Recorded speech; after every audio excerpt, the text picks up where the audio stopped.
Speak for a minute about how you think that the implementation of this concept makes a community like Terrain a better place to live. From my perspective, if you can walk out your front door and be in nature and you can see flowers blooming and you can see the hummingbirds and you can see the pollinators or whatever else is going on around you, I think it uplifts your spirit a little bit to be out in nature, out in this community here. And I think just that makes it a better community to live in overall. And I also think it draws people out of their individual homes to discuss with one another, to have conversations, and I think that this makes it a better place to live overall. And as you speak about this idea of getting involved in the community, hands-on learning, volunteering, community as classroom, maybe share with us how you think that looks every day. How does this actually happen in a place like this?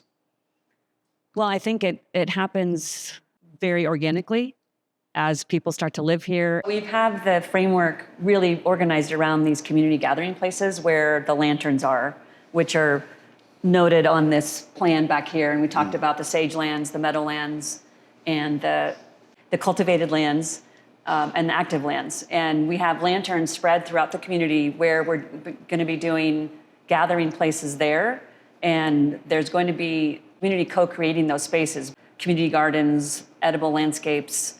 There's a place to throw a football where it's an active land. So there's all sorts of places to gather and to decide what are we going to do. And the lanterns are going to take on their own identities. And as I mentioned before, the cultivated lands are spread throughout, and that is a wonderful place to harness community picks or harvest days or a big harvest table. I think we've built that in, but I think the important point is that as the community grows, we want the community to kind of co-create those gathering spaces and what they're going to do. What do they want their community to be?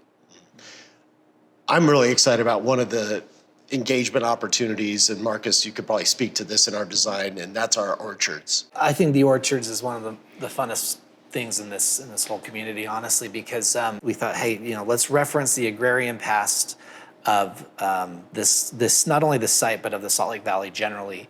And the Salt Lake Valley has had orchards all over, up and down the whole Wasatch Front. And a lot of those are giving way to development. And we're one of the rare developments that's actually bringing orchards back, which is kind of cool.